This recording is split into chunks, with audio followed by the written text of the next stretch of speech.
सदगुरु कबीर साहेब की उलटवासी में आज तीसरा शब्द है। आइए इस पर हम सब विचार करें। सुनने में तो बिल्कुल उल्टा लगेगा और अर्थ समझे तब समझ में आएगा कि बिल्कुल सत्य है। शब्द तीसरा है, सो नैया बीच नदिया डूबी जाए। एक अचंभा हमने देखा, गदहा के दो सींग, उसके गले में रस्सा बांधा खैचत अर्जुन भीम। एक अचंभा हमने देखा, कुएं में लागी आग, कीचड़ कांदो सभी जरगा, मछली खेले फाग।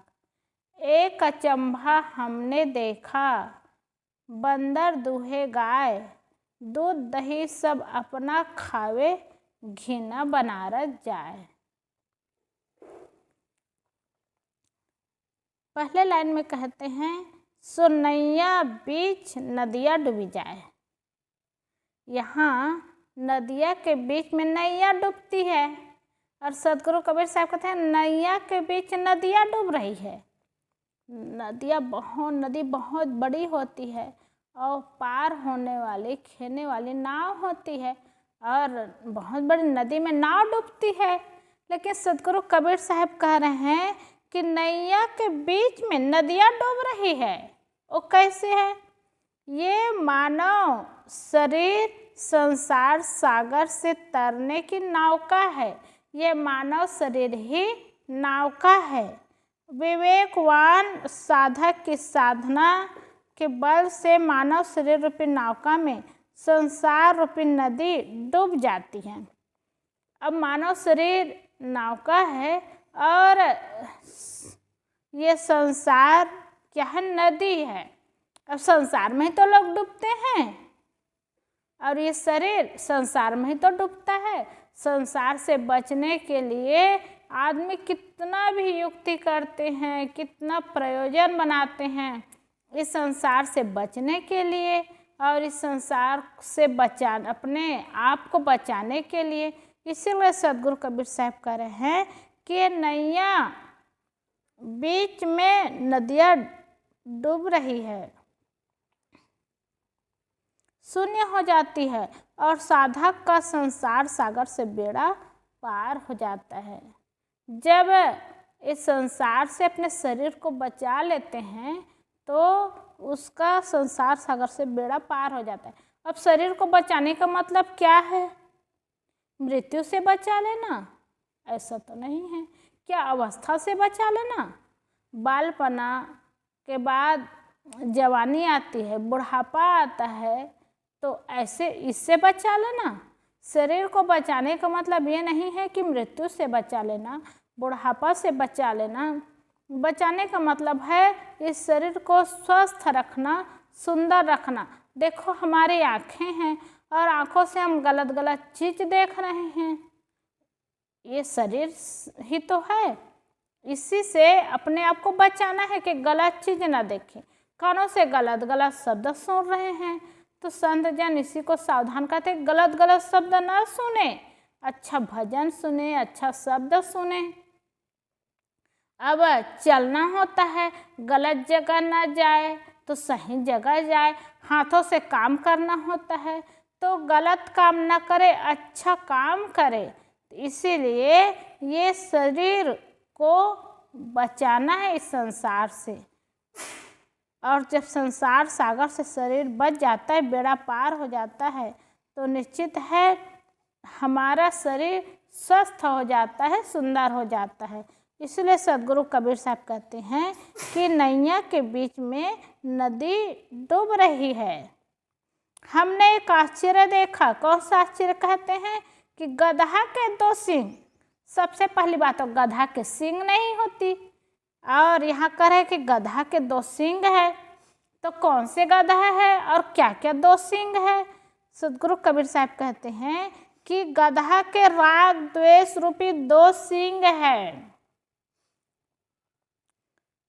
और उसके गले में रस्सी बांधा खैचत अर्जुन भी। गधा के सींग तो होते नहीं और यहाँ सदगुरु कबीर साहब समझा रहे हैं कि उसके गले में रस्सी बांधे हैं और अर्जुन और भीम जैसे बलवान व्यक्ति खींच रहे हैं। तो क्या है? राग द्वेष रूपी 2 सींग है। इस गधे के गले में नाना काल्पनिक साधना के रस्से बांधकर अर्जुन तथा भीम जैसे बलवान खींचते हैं। अब गधे के गला में काल्पनिक साधना के रस्से बांधकर लोग खींचते हैं, अर्थात हम कहीं भी कल्पना में उलझन में फंस जाते हैं और संतजन कहीं कहीं ऐसे उलझन में फंसाने वाले संत हो जाते हैं। ऐसा करो तो तुम्हें मुक्ति मिलेगी, ऐसा करो तो तुम्हारा कल्याण होगा। ये सब काल्पनिक बातों में उलझ करके हम फंस जाते हैं और चाहे कितना बुद्धिमान हो, कितना बलवान हो और उसके वश में हो जाते हैं तो उसके पीछे पीछे नाचते हैं, फिर जीव का कल्याण नहीं होता। इसलिए सदगुरु कबीर साहब हम सबको समझाते हैं कि अभी गधा किसको कहते हैं? जिसकी बुद्धि नहीं होती उसी को तो गधा कहते हैं। जैसे कोई व्यक्ति जा रहे हों और कुछ कर रहे हों तो व्यक्ति गुस्सा में कहेंगे, ए गधे सुनो तो बात। मतलब आदमी है लेकिन गधा नाम लेकर कहते हैं तो क्या कहेंगे? डांटेंगे तब क्या? ये गधा सुनता भी नहीं, ये गधा बात भी नहीं मानता। मतलब गधे की बुद्धि नहीं है, जानवर है, बुद्धि नहीं होती। वैसे निर्बुद्धि की तरह गधे की तरह व्यक्ति है करके गधे का उदाहरण मूर्ख व्यक्ति को देते हैं। ये गधे बिल्कुल नहीं समझते, ये गधे सुनते नहीं। अरे गधे सुनो तो सही, समझो तो सही। और डांटते हैं, गधा का नाम लेकर के उदाहरण दे करके समझाने का प्रयास करते हैं कि गधा बुद्धिहीन होता है। और सदगुरु कबीर साहब समझाए हैं कि गधे के गले में नाना काल्पनिक साधना के रस्से बांधकर अर्जुन तथा भीम जैसे बलवान खींचते हैं, परंतु उसे बिना विवेक के वश में नहीं कर पाते। बिना विवेक के वश में करना कठिन हो जाता है, इसलिए बिना विवेक के वश में नहीं कर पाते।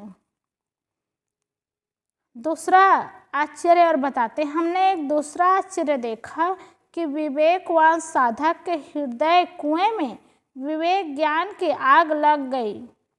एक अचंभा हमने देखा, कुएं में लगी आग और मन की मलिनता रूपी कीचड़ कांदो जलकर पूर्ण रूप से नष्ट हो गया। कीचड़ कांदो सभी जगह मछली खेले पाग, इसलिए ज्ञानवती मनोवृत्ति रूपी मछली आनंद का फाग खेलने लगी। सदगुरु कबीर साहब कितना सुंदर समझाते हैं। सबसे पहले सुने कि कुएं में आग लग गई, कुएं में आग लग जाए तो कीचड़ कांदो सभी जल गई और सब कीचड़ कांदो सब जलने के बाद फिर मछली बचेगी, मछली भी जल जाएगी। लेकिन सदगुरु कबीर साहब कहते हैं मछली फाग खेलने लगी, सब जल गया कुएं में आग लगने के बाद, और सब जल जाने के बाद मछली फाग खेलने लग जाती है। क्या मतलब है कि साधक के हृदय रूपी कुएं में विवेक ज्ञान की आग लगती है। जब विवेक ज्ञान की आग लगती है तो सारी मलिनता, सारी बुराई कीचड़ कांदो जलकर पूर्ण रूप से नष्ट हो जाते हैं और ज्ञानवती मनोवृत्ति रूपी मछली आनंद का फाग खेलने लगती है। ये हमारे हृदय कुआं में जब ज्ञान की आग लगती है, संत गुरुजन ज्ञान की आग लगाते हैं तो सब बुराई, सब विकार दूर हो जाते हैं। अब सब विकार दूर हो जाते हैं तो हमारा मन एकदम मस्त हो जाता है, प्रसन्न हो जाता है और मस्ती में फाग खेलने लगते हैं, नाचने लगते, कूदने लगती है, मस्त हो जाते हैं। इसलिए संत गुरुजनों का आधार मिलता है, ज्ञान मिलता है तो सारी बुराइयाँ, सारे विकार दूर हो जाते हैं और मन मस्त हो जाता है। हमने एक तीसरा आश्चर्य देखा कि शुद्ध मन रूपी बंदर शुद्ध बुद्धि रूपी गाय का दोहन कर रहा है। उनका दूध दही जीवन मुक्ति का आनंद है, जिसका उपभोग जीवन पर्यंत शुद्ध मन स्वयं करता है और उसका गुणातीत दशा रूपी मक्खन विदेह मुक्ति में पहुंचता है। सदगुरु कबीर साहब कहते हैं इसलिए कि हमने एक आश्चर्य देखा कि बंदर गाय को दूह रही है। बंदर गाय को दूहना मतलब बंदर शुद्ध बुद्धि रूपी गाय का दोहन कर रहा है और दूध दही जीवन मुक्ति का आनंद है। दूध दही क्या है? जीवन मुक्ति का आनंद है। उपभोग जीवन पर्यंत शुद्ध मन स्वयं करता है और जीवन मुक्त हो जाने के बाद शुद्ध मन स्वयं उसका उपभोग करता है और गुणातीत 10 रुपये मक्खन विदेह मुक्त में पहुंचता है। कितनी बड़ी बात है कि भले सुनने में लगता है कि बंदर गाय को दूह रही है और दूध दही सब अपना खाते हैं और घी को बनारस भेजते हैं और यहाँ समझाते हैं कि दूध दही जीवन मुक्ति का आनंद है और उसका उपभोग शुद्ध मन स्वयं करता है और गुणातीत 10 रुपये मक्खन विदेह मुक्ति में पहुँचता है।